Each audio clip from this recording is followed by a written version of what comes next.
Israel द्वारा निहत्थे लेबनानी लोगों की हत्या एक बार फिर उनके जंगली स्वभाव को साबित करती है।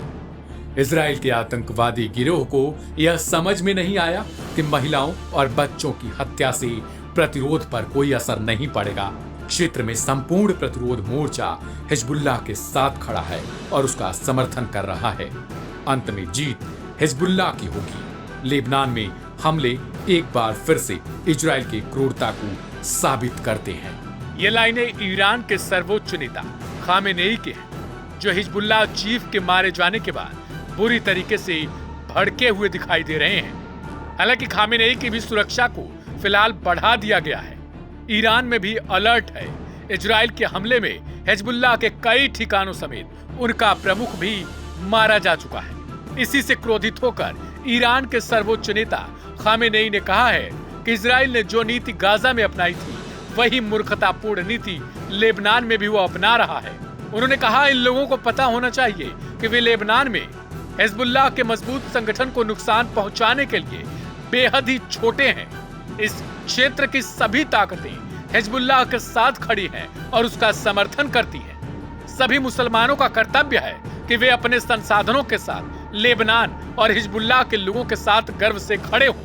इन लाइनों के जरिए ईरान के सर्वोच्च नेता खामेनेई ने दुनिया भर के मुसलमानों से हिजबुल्लाह के साथ खड़े होने की अपील कर डाली है। अब इसका असर कितना होगा, ये तो फिलहाल वक्त बताएगा।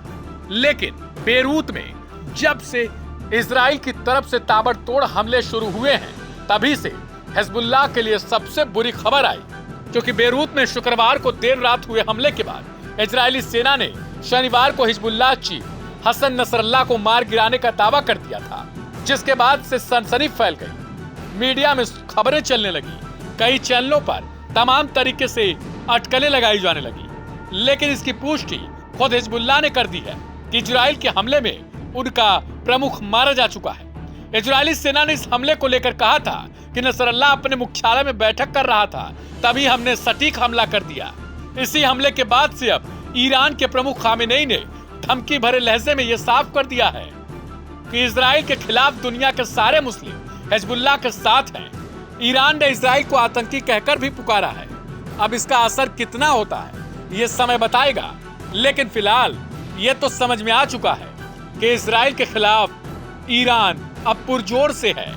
लेकिन इस वक्त हिजबुल्लाह को जरूरत है, क्योंकि उसका चीफ मारा जा चुका है। अब ऐसे में ईरान अगला कदम क्या उठाता है, ये देखना दिलचस्प हो जाता है। फिलहाल इस खबर में इतना ही। बाकी की तमाम अपडेट्स के लिए बने रहें लाइव हिंदुस्तान के साथ।